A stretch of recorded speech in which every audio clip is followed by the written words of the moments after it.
let's start. Hello, everybody. Welcome to the Humanities Center. We are continuing our exploration of the forest, which is the latest segment in our three-year investigation into natural landscapes and human meaning. And the theme of the forest's mysteriousness has been floating around during our previous sessions, and in this session it assumes a greater prominence as we turn our attention to folkloric and spiritual dimensions of the forest. And joining me to discuss this today are two splendid colleagues with deep connections to the life and work of the Humanities Center. Susie Babka was educated at the University of Notre Dame, where she earned her PhD, and she is Associate Professor in the Department of Theology and Religious Studies. Her work has focused on the relationship between theological aesthetics and doctrines of the Trinity and Incarnation. And this received perhaps its fullest expression in her 2016 book, Through the Dark Field, The Incarnation Through an Aesthetics of Vulnerability.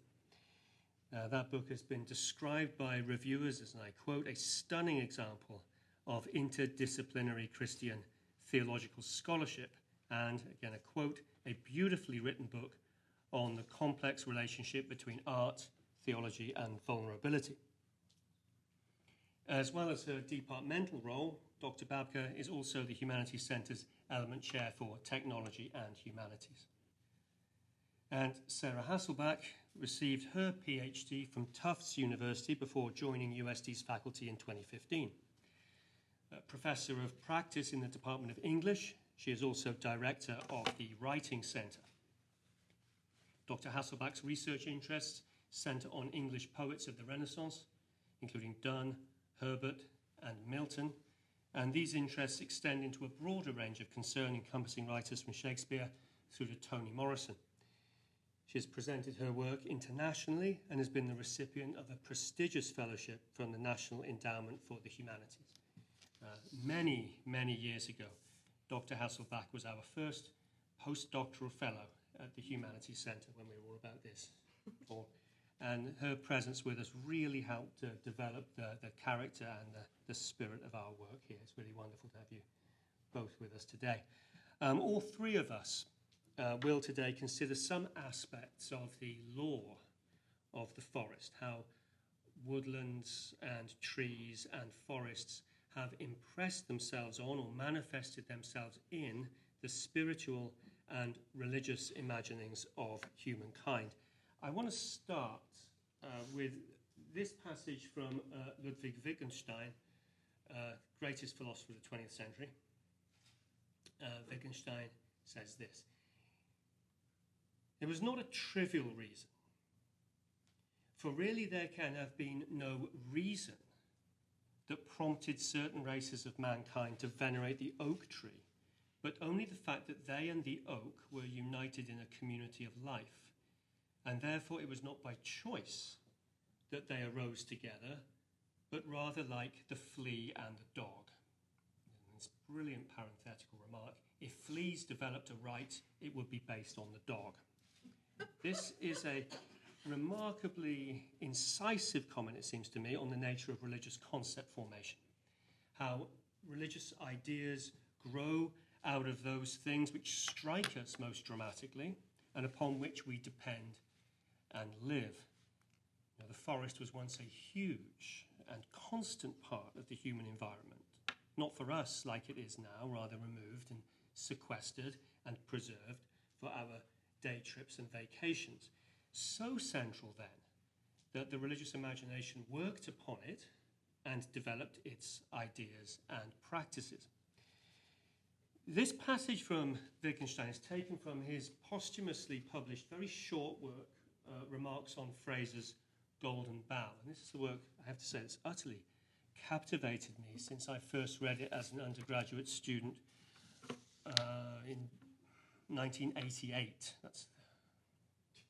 It's like 35 years ago.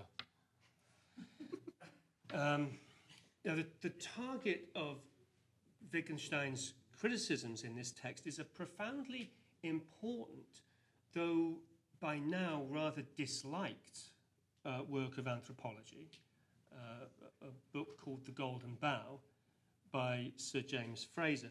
And Wittgenstein, in this quoted passage, is commenting on the chapters of Fraser's book, Fraser's huge book, that have as their focus the worship of trees and the relics of tree worship in modern Europe.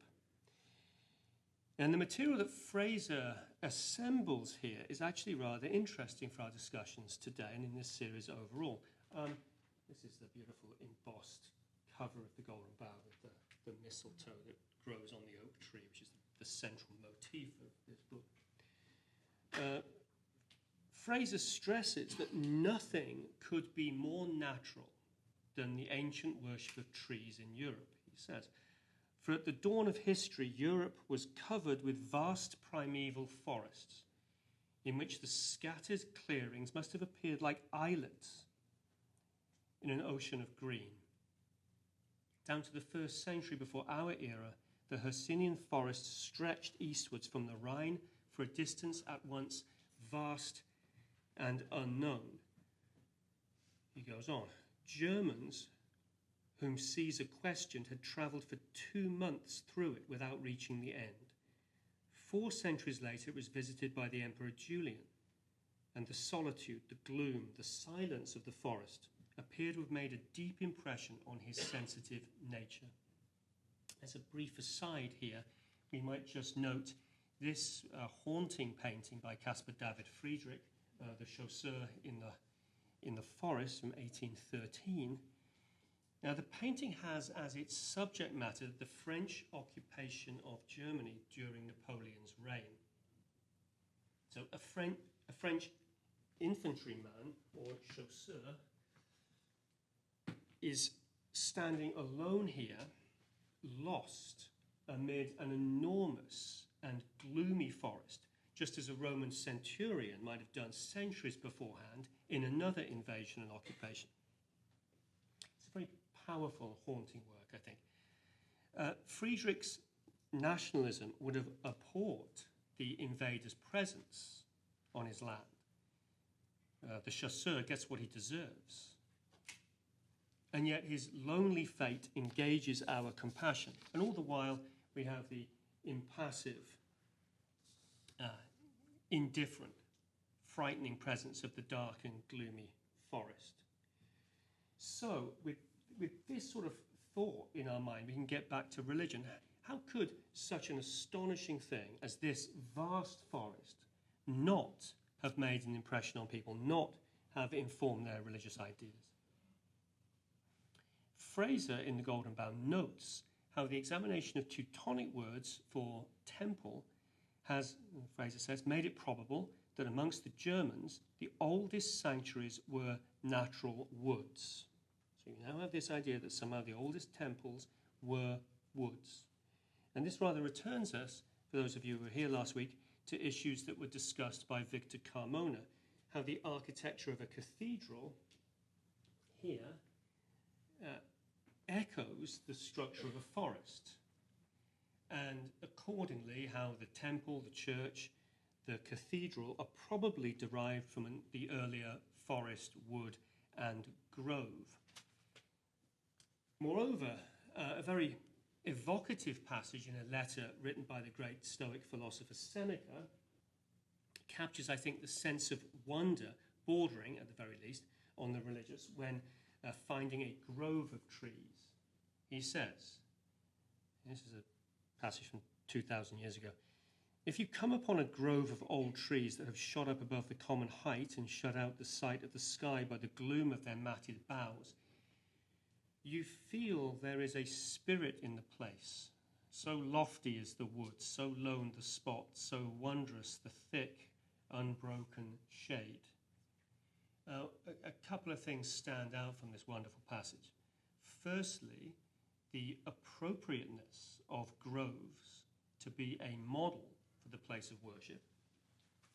And secondly, we can note the sense Seneca evokes of the sublime. sometimes and in some ways to be linked with the religious feeling. You know, these features of the sublime, the gloom, the loneliness, the darkness. As again, we've been going backwards and forwards on Burke's text throughout these last couple of years, but Burke in the 18th century wrote this: almost all the heathen temples were dark.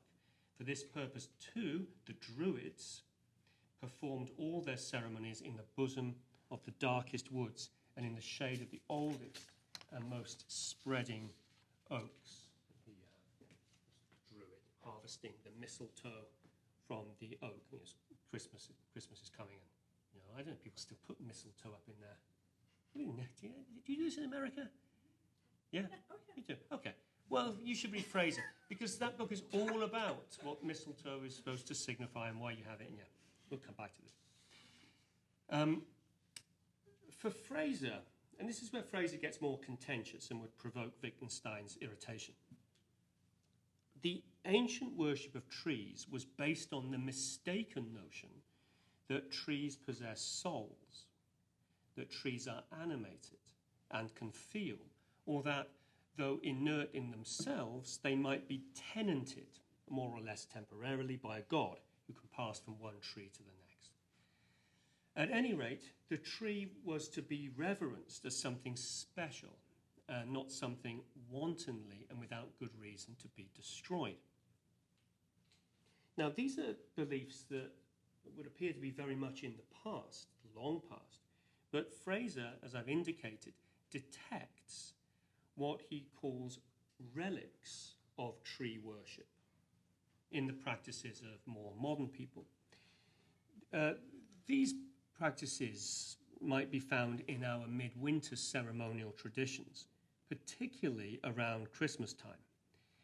This is an important time, midwinter, a time of the year when the sap dries up, when the life of the forest shrinks, and we need to remind ourselves, dramatically, that springtime will return. Fraser pays a lot of attention to these practices, and particularly to the practice of the Yule log. This is this is the image of these people dragging this big oak trunk, a large block of oak brought into the house and put into the hearth, where it would glow under the fire, and then when finally reduced after weeks, the ashes of the oak would then be scattered over the fields. So that's the Yule log. Now I, whenever I can, buy a Yule log at Christmas, though of course now it takes the form of a chocolate sponge cake, which I suppose is worth us thinking about how very peculiar it is that you have these solemn religious acts that over the course of centuries become transformed into eating a slice of cake at a particular time. Now, I don't say that to ridicule. I actually don't. I don't think there's anything ridiculous about this. It's very moving, I think, and almost deep, or in some senses deep, that we should eat a certain type of cake at a certain time of year only. Now, I think it would be very odd to eat a slice of Yule log in July. I think it would be very strange. I might find it kind of offensive. But it's peculiar that I should have that kind of reaction. Oh, you must only have the Yule log, on the 12 days of Christmas. Well, it's a strange thing. The more you think about it, the more peculiar it gets. Now, another relic of tree worship at Yuletide is, of course, something that we all do, like most of us do, the bringing of a Christmas tree into our home. Again, this is a very, very strange thing to do. I think about this when we do this at home, drive out to the Home Depot. We select a favourite tree from the kind of grove-like setup in the parking lot next to Target. Then you pick your tree, you strap it onto the roof of your SUV, dragging it inside, setting it up in the corner of the room, decorating it with lights and baubles. Then you stand back with a drink and go, This is it's such a strange thing that we do these things. There's not for nothing. Wittgenstein, in this gorgeous text on Fraser, describes the human being as a strange and ceremonious animal. That's a great understanding of humans. We do strange things and we engage in odd rituals.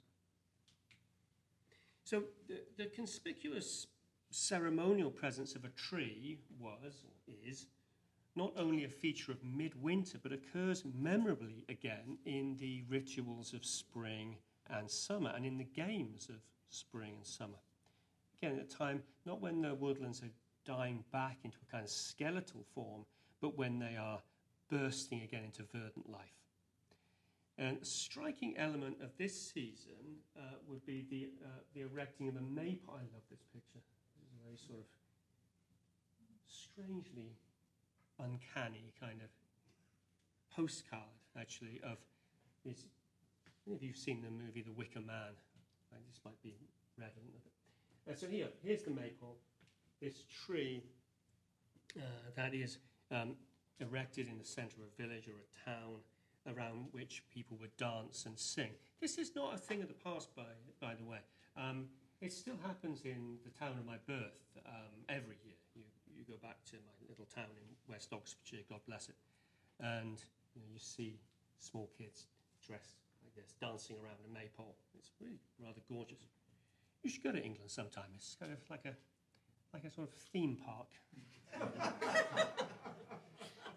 Now, the pagan origins of such a rite often led to a kind of rebuke, especially when coupled, as these celebrations often would be, with a relaxing of sexual inhibitions, and which of course befit the burgeoning new life of spring, again, the rising of the sap.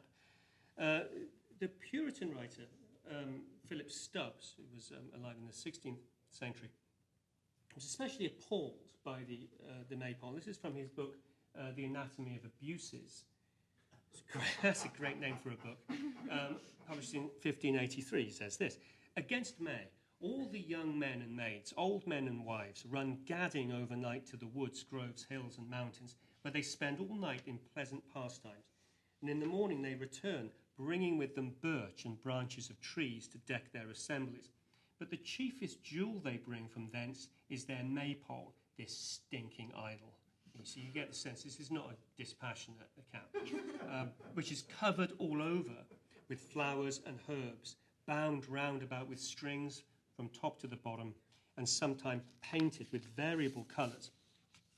And then fall they to dance about it, like as the heathen people did at the dedication of the idols. I have heard it.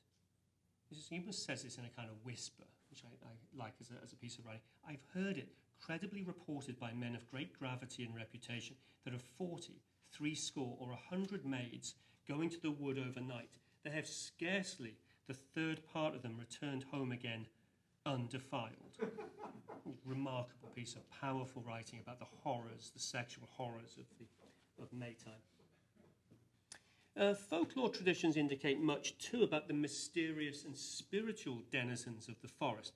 Often these are personifications of vegetable life.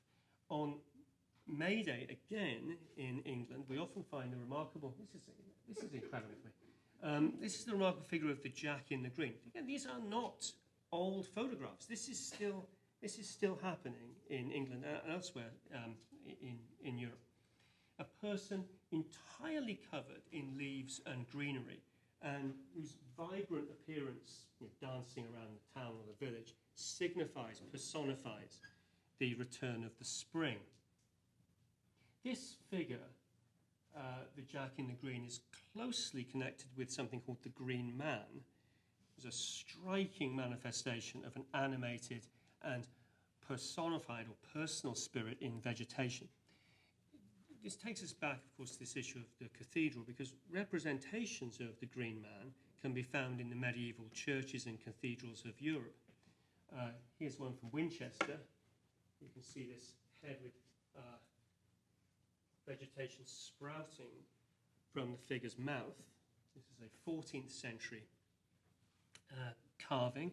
So you have either this, which is the like a totally sort of human head, but like the mouth is open and all this vegetation's come out, or you might have something like this, which is a foliate head, a face formed purely of leaves with eyes and nose here. This is 13th century Bamberg Cathedral in Germany. Now, in these images, we get the sense of some kind of presence in the woods, some spirit, some animating force, as well as being returned to that idea of the church as grove that Victor was talking about last week. Here's another thing where the green man appears. This is an old woodcut from a chapbook. You can see up here his face in the tree, sort of looking down at the scene of these people dancing. But who are these people? These little people are, of course, the most famous spiritual denizens of the forest. These are a representation of fairies. And we should say a little word about fairies. And I can think of no better way to introduce this theme by quoting some words of Henry Bourne from his 1725 book, Antiquitatis Vulgaris. I always love how these old books have very, very long titles. Antiquitatis Vulgaris, or the Antiquities of the Common People, giving an account of several of their opinions and ceremonies with proper reflections upon each of them, showing which may be retained and which ought to be laid aside. They always would tell you what was going on in the book. Bourne says this. It's a great description of fairy life.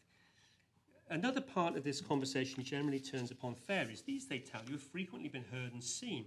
Nay, that there are some still living who were stolen away by them and confined 7 years.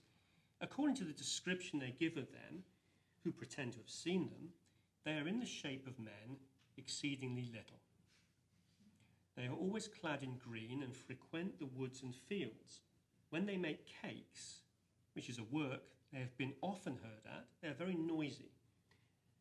And when they have done, they are full of mirth and pastime. But generally they dance in moonlight, when mortals are asleep and not capable of seeing them, as may be observed on the following morn, their dancing places being very distinguishable, for as they dance hand in hand, you go back to this, and so make a circle in their dance, so next day there will be seen rings and circles on the grass. What a lovely passage that is. But the fairy circle, of course, that Bourne refers to here has, tragically enough, been explained by scientists. Fairy rings are caused by an individual fungus growing underground. The fungus sprouts lots of small threads in a circular shape. And a year later, the mushrooms pop up out of the ground at the edge of the circle, creating the fairy ring. Of course, you can imagine how people would really think there was something magical about this. You have little fairies dancing around. Now, it's, of course, impossible to leave the topic of fairies without some brief mention of the Cottingley fairies, which some of you may know of. And if you don't, I'm about to make your life better. In 1917, two girls, Elsie Wright and Frances Griffiths, at the time 17 and 10 years old respectively, shocked the world by producing 5 photographs of fairies. Here they are. And this is Frances, with fairies dancing in front of her. This is the most famous of the Cottingley fairies photographs. And this one, somewhat stranger, I think, of Elsie playing with a little gnome in the woodlands. This is still, to my mind, a rather unnerving picture. Not so much because of the gnome, just focus on how long Elsie's hand is. There's something deeply unnerving about that very, very long hand stretching towards a gnome. To our eyes now, they are obviously fakes. But at the time, people were not so sure, and Sir Arthur Conan Doyle, who was the creator of Sherlock Holmes, no less, was entirely convinced. And he wrote a quite fascinating book called The Coming of the Fairies, which is exactly about the Cottingley fairies and how they were proof of spiritual life. At the end of her life, Frances confessed that the photos, or at least 4 of the photos, were fakes. Oddly, she said that the 5th one was not a fake, it actually was genuine, and which is a strange thing to say when you're confessing to something. And she claimed to the last that she really had seen fairies and that they were trying to present evidence to the world. Now, one of the poignant and rather sad passages in Conan Doyle's book reveals his yearning desire that fairies really should exist, and that the photos of fairies would blast our awful materialist conception of the world. The idea of fairies, he writes, adds a charm to the woods, to the forests, and to our lives. I'll finish with these words. And here's the book. This is his book, Coming of the Fairies, in 1921. He says, cameras will be forthcoming. Other well-authenticated cases will come along. These little folk, sweet, these little folk who appear to be our neighbours will become familiar.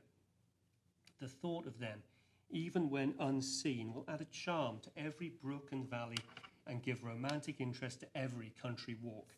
The recognition of their existence will jolt the materialist 20th century mind out of its heavy rut in the mud and will make it admit that there is a glamour and a mystery to life. So, I want to leave it there with some thoughts on fairy type stuff, and I believe that this may appear also in Dr. Hasselbach's talk. So please. Thank you. Give a round of applause to Sara Hasselbach, please. We didn't even plan that. That was so perfect. Oh, really? I mean, we didn't plan No, that this is right. very smooth transition from fairy to fairy. I don't know how to get that into this. Oh, dear. I think, is it power? It has a PowerPoint? Yeah, here it is. Okay. Thank you so much. Is it okay? How do I? I think so. Yes, I'm very short. Thank you. Okay. I'm just trying to get rid of that sidebar. Is that? Okay, perfect. Hello, everyone. Thank you so much. I'm so happy to be back and so honored to be in such esteemed company here. I could not resist a pun in the title of my talk. So we were supposed to present on the lore of the forest, L-O-R-E. And as a Donne scholar, I think I'm always primed for a good pun.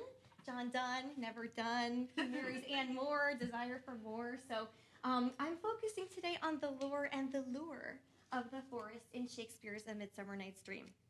And I love how Dr. Clack, was talking about how we're focusing today on the spiritual dimensions, spirits, sprites, creatures of the forest. I'm taking that quite literally and looking at the fairies that appear in Shakespeare's play, A Midsummer Night's Dream. So I thought about how to focus this today, and I think my driving question, I think about A Midsummer Night's Dream often. I teach it frequently, and it's posited as this play which is about, among many, many other things, the structure, the law, the order, the prohibitive discipline of the city of Athens versus the magic, the mystery, the chaos, the art of the forest, right? And so instead of just focusing on, that dichotomy, I was thinking about what does the forest mean to people who lived in early modern England? What was the forest to them? And to figure that out, I did a bit of research on how much forest there actually was and learned that in 1086, in the medieval period, there was an estimated land coverage of about 15% of forest in England. And by the time that reached 1905, that was down to about 5.2%. And my husband teaches environmental science, and he says everything he says is a downer, so he always suggests some kind of however, things are maybe getting better. Let's focus on something positive. So I have this parenthetical here. Since 1916, there have been efforts to recover this. So afforestation has brought it back to 13%, which is quite close to where it was 1,000 years ago. And so between the Navy's timber needs and the felling of trees for firewood and lots of other things, different uses of trees as natural resources, England's forests and woods decreased to 5.2% from where it was before 15%. And this is reflected, I've been thinking about this, in a lot of the narratives that we inherit from the medieval period. Sir Gawain and the Green Knight I just taught, all of that happens. It's again about the forest versus the courtly bedroom, the interior space of the bed versus the expansive, chaotic world of the hunt and the outdoors and the forest. And so I think there's this long history of narratives kind of reflecting this loss of the forest as this place of magic and wonder and imagination. And in reading through A Midsummer Night's Dream again, I was focusing, and that's what I hope to do today, on this sense of this nuance of loss and grief and longing for the forest as something that used to be and maybe now isn't in the same kind of way. So, this is just a wonderful image. I couldn't resist.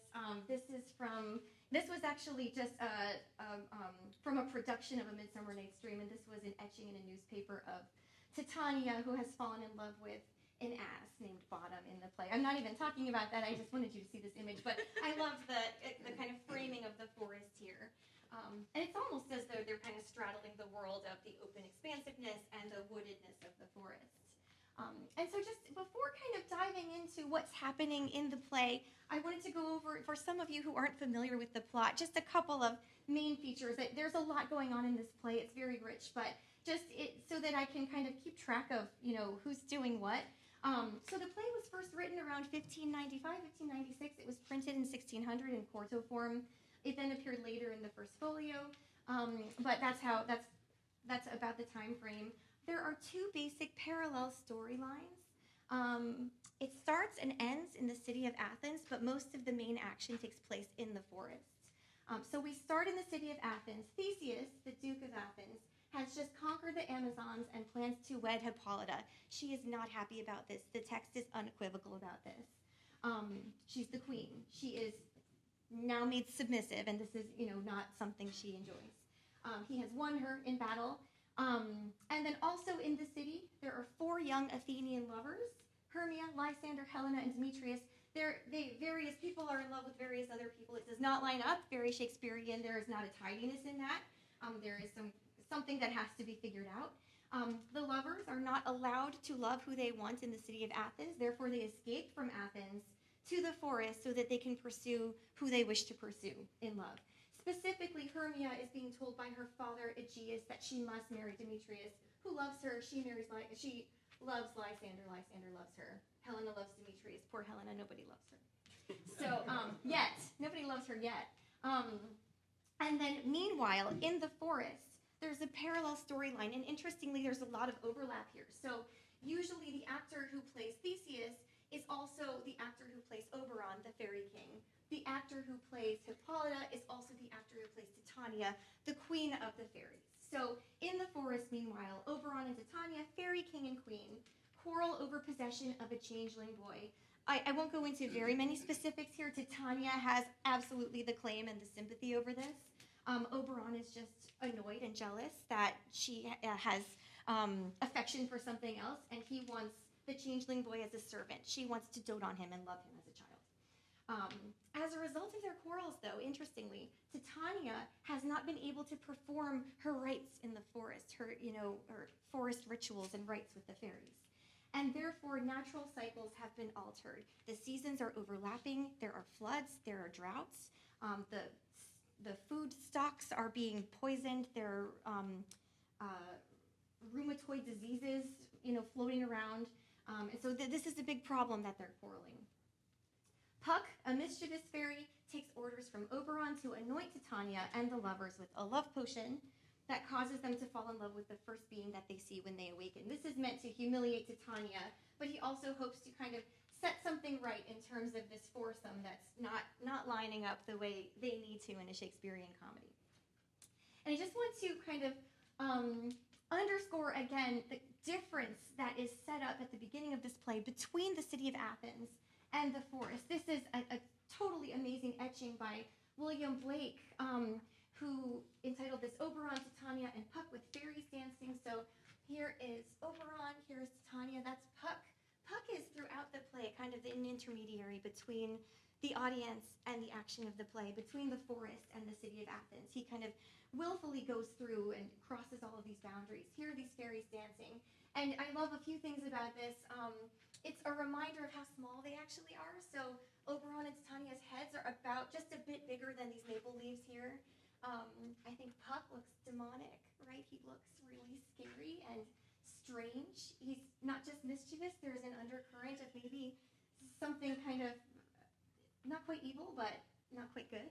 And then the fairies themselves and the wistfulness, the kind of dreamy, sweepy feeling you get from this. The fireflies that are illuminating this in this kind of silvery moonlight. I think it's just a gorgeous image that shows the motion, the texture, the colors of the forest as they compare to, and the integration of life, so that these are butterfly wings here. We've got leaves on the garments, right? Vines holding up clothing or holding people together. Who knows? Or fairies together. As it compares to the rigid structure, the limitations of the city of Athens. So this is from the bridge production of A Midsummer Night's Dream from 2020. This is the opening scene. Hippolyta is actually in a cage when she comes out, and when she speaks her lines, they're muffled by the cage. This is Hermia's father, who's telling her she can't marry who she wishes. This is Theseus, who's looking very stern. Women are in very kind of older conservative dress. Men are in more modern dress, but everyone is kind of buttoned up. There's no freedom here, right? There's a very strict sense of kind of lines and boxes, and everything is kind of sharp and square. Versus what happens in the city. Sorry, this image is not great, but I wanted to show just the chaos and the spillage out into the audience here. So you see there are people. Titania is now in a trapeze, same actor as the one who plays Hippolyta in the beginning scene. We've got Puck dangling over everyone, almost the puppet master of the entire plot. The Athenians are in various levels of dress, various levels of ascension toward the sky. This is the forest, a place of color, a place of expansion and life and music and confusion and mystery. So just the contrast between that beginning and then where it ends up. And this is where most of the action of the play takes place. And weirdly, I don't know if many of you have seen productions of this play, but this one tends to attract interpretations that involve glitter and disco and a lot of kind of sparkle and luster, right? And it's no wonder it's set up as strict, gray, conservative values versus like a free-for-all. And neither is like particularly functional. I don't think Shakespeare is saying you must live in the forest, that's the place to be, because it's like very chaotic there as well. But that's what we get as the setup. And so just in thinking about this sense of loss, this sense of longing for what once was, this sense of the forest being a place that used to be part of their lives and that is now unattainable. And this kind of retreat to the forest as a place where things might be possible, where imagination allows things to take place. I wanted to start by this very early line that Hermia says. I'll just read this. This is one of the four Athenian lovers. And in the wood, where often you and I upon faint primrose beds were wont to lie, she's talking to Helena, her childhood friend, emptying our bosoms of their counsel sweet. There my Lysander and myself shall meet, and thence from Athens turn away our eyes to seek new friends and stranger companies. And of course here stranger companies means the company of strangers, but there's something also about the strangeness of the forest that enables this kind of union, that allowed them as, young girls to lie in primrose beds and have the freedom that young girls can have, right? Here now she is stuck in Athens. She needs to turn away her eyes from Athens to seek strangeness, newness, possibility, right, in the forest. But I think what characterizes this that I found so interesting, besides the fact that the forest is a refuge or an escape, is that she's thinking back in this nostalgic way to this as a place where she and Helena used to have this connection together. It's a place that once was, and she's seeking it as a place that again could be. Then we've got Oberon, Fairy King, not one of the more beloved characters in this play, but he too is thinking about the forest. He's about to send Puck to Titania, but the way he talks about this, the framing, and I think I'm just closely reading a line here, also reflects this sense of longing, of wistfulness for what once was. So he says, I know a bank where the wild thyme blows, where oxlips and the nodding violet grows, quite over-canopied with luscious woodbine, with sweet musk roses, and with eglantine. There sleeps Titania sometime of the night, lulled in these flowers with dances and delight. And there the snake throws her enameled skin, weed wide enough to wrap a fairy in. There's a lot of snake and serpent imagery around Titania and Oberon. There are a lot of kind of Edenic resonances here. But I think what struck me this time as I'm thinking about the forest as this place that people long for, that they no longer have access to, that affords possibilities that they cannot have in the city of Athens with its proscriptive justice, is I know a bank. He's not saying, go to where Titania sleeps. I've been there too. He's saying, I know of it. It's as though he's remembering it or constructing it in his mind. I know of it. I've heard of it. I've heard a story about this, right? So this sense of narrative as filling the space between this forest that they used to have and what they don't have now, what they long for. Then we get to Titania, and this, I think, marks a moment when the play kind of shifts into this sense of blurring between the city and the forest. And we're seeing kind of the social conventions of the city spill into the hierarchy here of the forest, as Titania and Oberon are the authorities there and are exercising control. Titania is now, she has been anointed with this love potion, and she has fallen in love with a man who looks like an ass. And this is, again, supposed to be a humiliation for her, orchestrated by Oberon. She says to her fairies, be kind and courteous to this gentleman, her lover, ass. Hop in his walks and gambol in his eyes. Feed him with apricots and dewberries, with purple grapes, green figs, and mulberries. The honey bags steal from the humble bees. And for night tapers, crop their waxen thighs and light them at the fiery glowworm's eyes. To have my love to bed and to arise, and pluck the wings from painted butterflies, to fan the moonbeams from his sleeping eyes.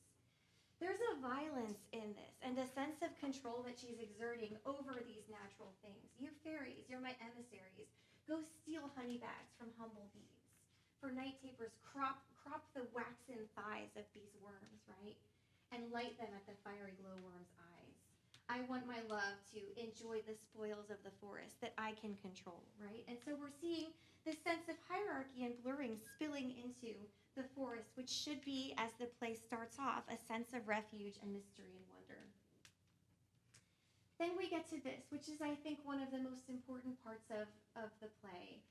It's a very long monologue. I'm sorry, I'm going to read it all because it's important. It just kind of rolls into all of the various atrocities that the forest, that the quarrel that Titania and Oberon are having, the ramifications that they're seeing in the city itself. And it speaks to the connection of the two places. So they're fighting over this changeling boy. And Titania starts to say, these are the forgeries of jealousy. And never, since the middle summer spring, met we, means, she hasn't met with her fairies. On hill, in dale, forest, or mead, by paved fountain or by rushy brook, or in the beached margin of the sea to dance our ringlets to the whistling wind. But with thy brawls, Oberon, thou hast disturbed our sport. Therefore the winds, piping to us in vain, as in revenge, have sucked up from the sea contagious fogs, which falling in the land hath every pelting river made so proud that they have overborne their continents. The ox hath therefore stretched his yoke in vain, the plowman lost his sweat, and the green corn hath rotted ere his youth attained a beard. The fold stands empty in the drowned field, and cows are fatted with the murrain flock. The 9 men's morass is filled up with mud, and the quaint mazes in the wanton green for lack of tread are undistinguishable. The human mortals want their winter here. No night is now with him or carol blessed. Therefore the moon, the governess of floods, pale in her anger, washes all the air that rheumatic diseases do abound. And through this distemperature we see the seasons alter. Hoary-headed frosts fall in the fresh lap of the crimson rose, and on old hinds, thin and icy crown and odorous chaplet of sweet summer buds is, as in mockery, set. The spring, the summer, the chiding autumn, angry winter, change their wonted liveries, and the mazed world by their increase now knows not which is which. And this same progeny of evils comes from our debate, from our dissension. We are their parents and original. Again, Edenic language, parents and original, you see that often in reference to Adam and Eve. But you see here everything that's happening because they cannot meet and perform their rituals. They cannot, with hymn or carol, bless the night without this possibility of performing these arts, these rituals, these necessary ceremonies that they have. Everything is out of whack. So there's overlap in the seasons. There's disease. There's the moraine flock. Then now I think the crows are fatted with the sickened, diseased sheep, right? Everything is interconnected. Everything in this kind of ecosystem is interconnected. Now the winds that were once whistling, right? And the hosts of these danced ringlets are piping in vain. So we get this sense of the wind how it was and the wind how it is now. Or they have not, or by Rushy Brook or in the beached margin of the sea, danced their ringlets. So the sea used to be this landscape that helped them perform these rituals. Now the sea's getting sucked up. The winds are sucking up the sea, contagious fogs, and overbearing the crops, so everything is flooded. There is no food in the city because there is descent in the forest. So this crossover is very important. We think about, city versus forest, fairy creatures versus, the hierarchy of the Duke and everyone who is the subject of him. And now we see how interconnected everything is. If Titania and Oberon do not make up, there might not be food. There might be disease. And even nature is implicated in this. The moon, governess of floods, pale in her anger. Nature is not apathetic to what's happening to this fairy royalty, the king and queen, right? And so the seasons alter, hoary-headed frosts fall in the fresh lap of the crimson rose. These beautiful things. By saying what's happening, they're also recalling what it should be or what it used to be, right? And that sense of nostalgia and that sense of the blurring here, I think, is really important and prevalent. And that's why, one of the reasons why I think she goes on and on. My students hate this. I make them read every line and figure out what's happening, but it's just ill upon ill. And it's both social and it implicates the forest. And then here, I think this is just kind of capping off some of the nostalgia that we see. Theseus is very, very anxious, getting toward the end of the play. This is Act 4. Very anxious to, as he says in the beginning, woo Hippolyta in another key. She's very upset. If you remember her in the beginning, she looks like that. He's actually not that happy here either, but he's really trying by the end. So he's trying to kind of have some revels for their marriage ceremony. He says, "Go, one of you, find out the forester. For now our observation is performed, and since we have the voward of the day, my love shall hear the music of my hounds." These are his hunting hounds. "Uncouple in the western valley, let them go. Dispatch, I say, and find the forester. We will, fair queen, up to the mountain's top and mark the musical confusion of hounds and echo in conjunction." He's very proud of his hounds. And Hippolyta, longing for what once was, longing for her past life, longing for landscapes or something that she can't have anymore, says, "I was with Hercules and Cadmus once, when in a wood of Crete," not just in Crete, "when in a wood of Crete they bathed the bear with hounds of Sparta. Never did I hear such gallant chiding, for besides the groves, the skies, the fountains, every region near, seemed all one mutual cry. I never heard so musical a discord, such sweet thunder. Never, never, twice, has she heard something as amazing as that." And it's about the hounds of Sparta in direct reaction to Theseus and what he says his hounds are capable of. And what she's longing for is this discordant music that is beautiful to her, that she once had in a wood of Crete when they bathed the bear. Again, so human intervention, there's hunting involved, but even discord in these woods is melodic to her, is beautiful to her. And she longs for this. "Never did I hear this, never shall I again. I never heard so musical a discord, such sweet thunder." The sense of art being possible in these places, and the sense of these places being gone. Never shall I hear this again. And then we get to the end. I think this is probably Theseus's one last push to try to get Hippolyta to stop longing for what her life was, to stop longing in part for the forest. So she says, This is after all the confusion in the forest. People have been anointed. They're kind of reawakened and put back to the mental state where they were, all except Demetrius, who is left at the end of the play, still in love with someone who he doesn't love. She says, "'Tis strange, my Theseus, that these lovers speak of." They say, "I dreamed a dream that I was in love with someone else. This is so weird." And Theseus says, "More strange than true. I never may believe these antique fables, nor these fairy toys." Fairy toys, antique fables. Lovers and madmen have such seething brains, such shaping fantasies that apprehend more than cool reason ever comprehends. The lunatic, the lover, and now he adds in the poet, are of imagination all compact. One sees more devils than vast hell can hold. That is the madman. The lover, all is frantic, sees Helen's beauty in a brow of Egypt. The poet's eye, in a fine frenzy rolling, doth glance from heaven to earth, from earth to heaven, and as imagination bodies forth the forms of things unknown, the poet's pen turns them to shapes, and gives to airy nothing a local habitation and a name. Such tricks hath strong imagination that, if it would but apprehend some joy, it comprehends some bringer of that joy. Or in the night, imagining some fear, how easy is a bush supposed to bear?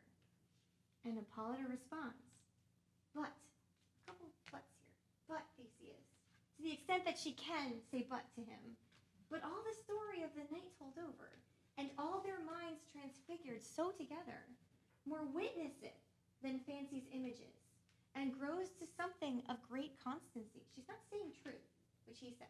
It grows to something approximating truth. 4 of them say the same thing happened. But howsoever strange and admirable. And I think this is meaningful. This is a famous final speech, the Lovers and Madmen speech. So Theseus, one final plug to Athens, law, order. We don't need imagination. Imagination just messes with things and creates chaos. We need a word to describe a thing, and then that's that, right? We don't want seething brains. We don't want anger, like underneath the surface. We don't want passion. We don't want shaping fantasies. We want things the shape that they are. We don't want things that can be molded or manipulated, that apprehend more than cool reason ever comprehends. So there's cool reason or truth versus imagination, shaping fantasies, right? The poet and his ability to glance here and there and create something out of airy nothing. The power of language in this, right? Such tricks hath strong. We're in favor of cool reason, right? We're not going to bow to such tricks. We don't want to be made fools of, right? How easy is a bush supposed to bear? And Hippolyta, finally, in answering his final plug, cool reason, lack of imagination, the city, law, order, structure, limitation, she says, but everybody's saying this. There's something to this, right? That doesn't mean it's not strange. That doesn't mean it's not admirable. But there's something of truth in what is fanciful, in what is imaginative, right? The lunatic, the lover, and the poet all share this sense of imagination and possibility. And imagination and possibility, I think, is what's allowing people to recover a sense of that forest that for them has been gone, that has become the stuff of narrative and of mystery and of potential escape. And they're told that it's a dream, or they're told that it didn't happen because it doesn't exist for them anymore. And then I want to end just with this. I saw this production over the summer in London at the Globe Theatre. This was how Puck looked. And Puck was this almost, I said before, Puck in that Bridge Theatre production where he was on the trapeze was the sort of puppet master. This Puck was very, very closely aligned to nature, so much that Puck has kind of trees growing out of her. This was a woman, her head. And I think just in terms of being the one character who was the intermediary between the audience and the actors on the stage, between maybe Athens, the city of Athens, and the mystery and the magic, the enigmatic forest, nature has a way of spilling over. Just as Titania is saying, if we're messing things up in the forest, people in the city won't eat. We're seeing Puck here kind of bridging 2 worlds, the world of the actor, the world of the audience, and both the worlds of the city and the forest. That kind of comes back, even though it doesn't exist in the same way anymore. Okay, thank you.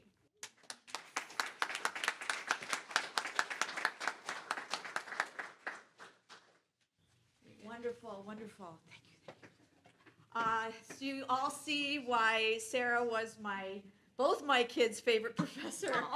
Sara taught both Annie and Will, my kids, who are, my son is still a student here at USD. Wonderful, wonderful. It's so hard to follow, but the thing that amazes me is how many residences there are between all three of us today. So thank you to Brian, thank you to Lindy, of course. I resonate with Goethe in I am the type that goes from the dark to aspire to clarity. I am someone who has ancestry in the forest in the sense that my grandparents came from the Black Forest and they in Germany, and they also came from Austro-Hungarian Empire, where Freud, we'll see, longed for the forest. This is Ralph Waldo Emerson's Nature. The greatest delight which the fields and woods minister is the suggestion of an occult relation, a hidden relation between humanity and vegetative. I am not alone and unacknowledged. They nod to me, and I to them. The waving of the boughs in the storm is new to me and old. It takes me by surprise, yet is not unknown, like that of a higher thought or a better emotion coming over me when I was thinking justly or doing right. This is the Calhaven Trail in western Michigan. Calhaven runs from Kalamazoo to South Haven, which is right by Lake Michigan. It's about 30-some miles or so. And my dad loved this trail and used to bike it all the time. And when he died, we put his ashes here in the trail. And so to be close to him, I would run the trail with his dog after he was gone. And so this is very much a place where I feel at home.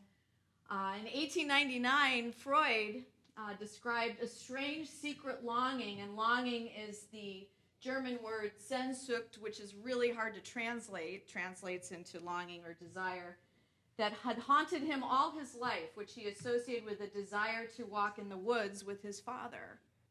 He had a fraught relationship with his father.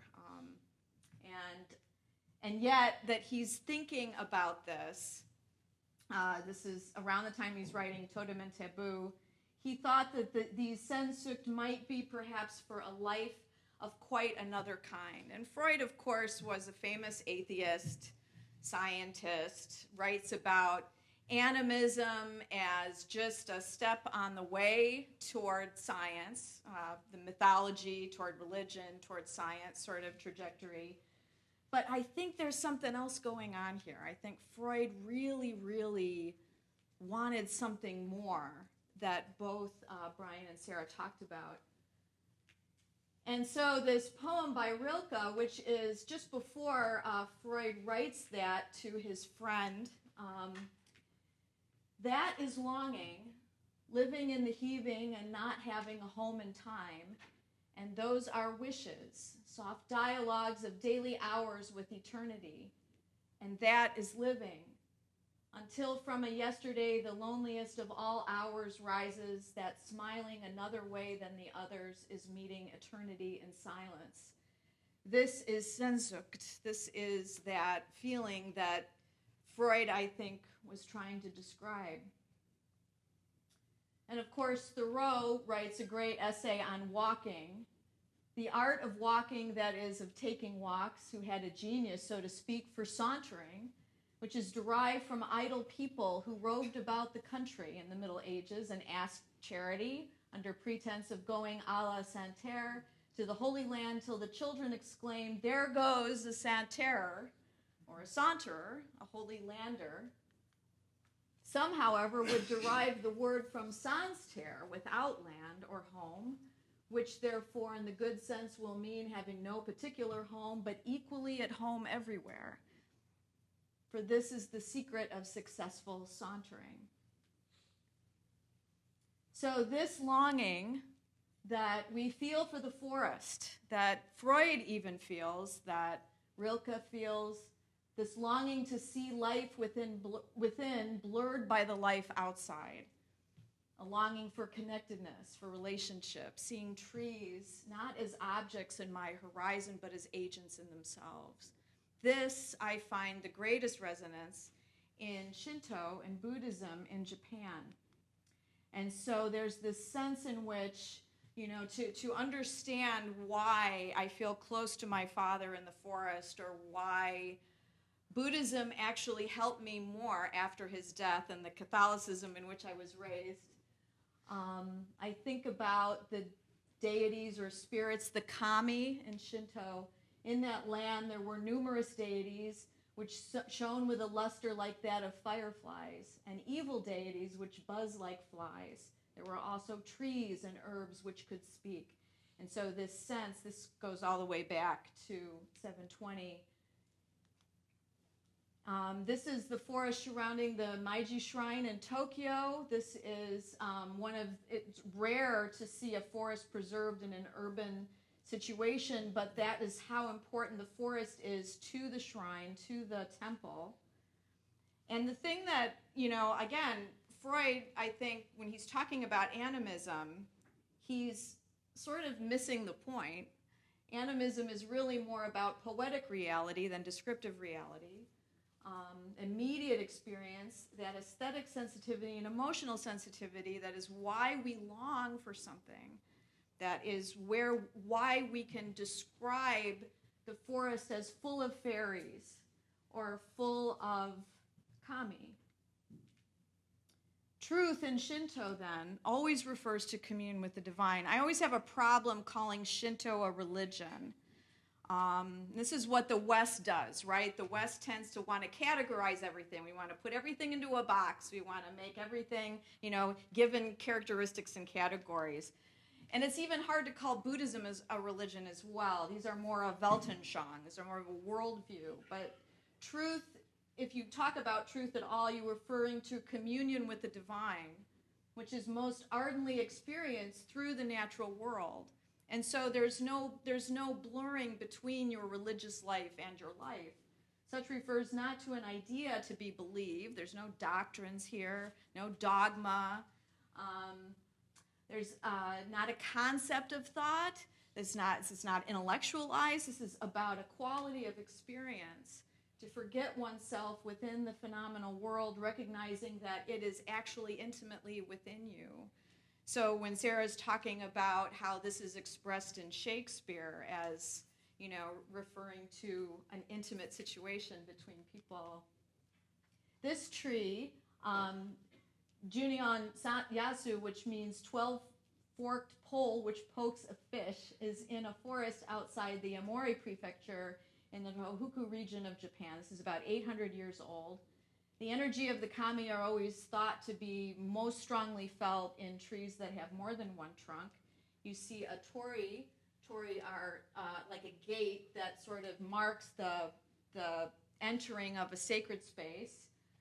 So you're entering a sacred region when you see a tori set up. This is the broadleaf white camphor tree. Camphor trees are sacred in Japan, probably because they're resistant to insects. They have a very distinct smell.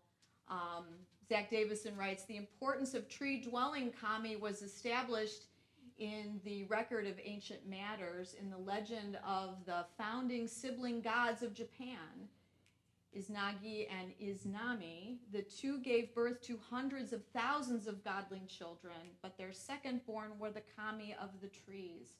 And so the kami are very closely related to everything that refers to the native Japan. And so thinking about, this is the Heart Sutra in Buddhism, form is emptiness, emptiness is form. Form is not different from emptiness, emptiness not different from form. This back and forth between form and emptiness is really keenly felt in that experience of being in the woods, in the forest. So what Westerners tend to call animism, and maybe even a pejorative way, especially after the scientific revolution, is a way to distance ourselves from the communion as possible to experience in the forest. when the empathy that the trees share with each other in their intersubjectivity, their communication with each other, that science does confirm, in their exchange of resources, crosses the boundaries we mistakenly perceive between us and the forest. And it's that experience that drives whatever we call the religious sensibility of Shinto. Kukai, the Japanese founder of Shingon esoteric Buddhism, asserted the Dharma, or the truth, is beyond speech, but without speech it cannot be revealed. So there's form emptiness traveling back and forth there. Suchness transcends forms, but it cannot be realized without depending on forms. And of course you see here the sacred Shinamawa, which is the rope that always marks off a sacred tree in Shinto. So thinking about this in terms of how to get a sense of what Shinto is really about for a Western mind, I think of the importance of metaphor and the importance of that aesthetic sensibility. Metaphor is the building block or molecule, according to Ortega, of the phenomenal experience, the elementary aesthetic object, the beautiful cell. He says, a strange thing indeed, the existence of humanity, of this mental activity of metaphor, which substitutes one thing for another from an urge not so much to get at the first as to get rid of the second. The metaphor disposes of an object by having it masquerade as something else. Such a procedure would make no sense if we did not discern it beneath an instinctive avoidance of certain realities. So animism might be a way to say that this is attentiveness to the interdependence and blurring of the distinction that resonates with the discipline of non-dualism in Buddhist thought. Every non-human object has an inwardness, has a hidden life, that what Emerson called the occult, that can never be fully grasped. Even My Neighbor Totoro, which is my kid's favorite movie growing up, and we see this family, and they've moved to the country from the city, and they come upon the sacred tree, and they are acknowledging that the tree will watch over them here. The mother is in the hospital with tuberculosis, so the family needs some help. They need some solace. And so there's that sense that is depicted in the film. Also interesting are the Hibakujumoku, the survivor trees that survived the atomic bomb in Nagasaki and Hiroshima. So this was entirely burned black 78 years ago. All the branches were broken. 2 years after the explosion, it sprouted new buds, and of course is set aside as a sacred tree. There's 30 such trees like this in Nagasaki, and so this is another view of that tree. This is near Hiroshima, a ginkgo tree that survives. It's about 2 kilometers from the epicenter of the atomic blast. Eshoyagi, who's a priest there, said, the blast from the bomb destroyed all the streets in the area. The buildings at this temple crumbled, and due to the fires that broke out immediately after, were almost totally burned away. I had heard that the people who were at this temple barely escaped with their lives, and the tree survives. I thought, too, we'd talk a little bit about some of, there's so many stories of the forest, so many types of folklore and those sorts of things. But interestingly enough, I found that a type of tree that has human faces in Japan actually comes from Islam. And so this is the story. This is Alexander the Great, and he's being told by this tree that the humans and the animals talk in the tree, at the wak-wak tree, and they're telling him that he will his empire will not last. And so this is the passage that describes that. As sunset approaches, the king hears human-like voices among the trees and asks the translator, "Why does the tree murmur so strangely?" The translator replies, The tree says that the kingdom will soon come to an end. In the middle of the night, another tree speaks. Alexander asks the translator what the tree says. Why is there so much suffering in the world? And why are you so zealous to conquer and kill people? Someday you will lose all the grandeur of your reign.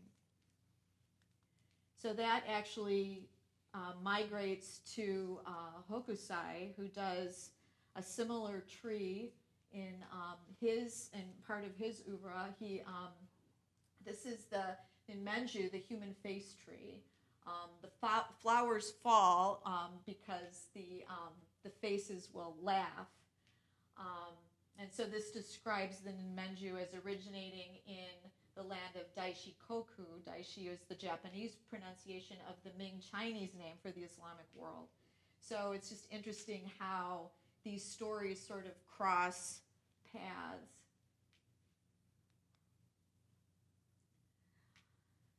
So the spirits or the consciousness that inhabit the trees and the seemingly inanimate material of the natural world may not be too far from the spirit of consciousness of human beings and non-human animals.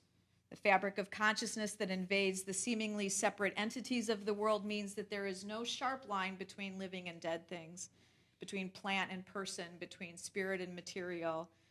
The energy that invades all matter, that animates all matter, is named kami, perhaps ghosts, to garner that non-dualism that is descriptive of reality.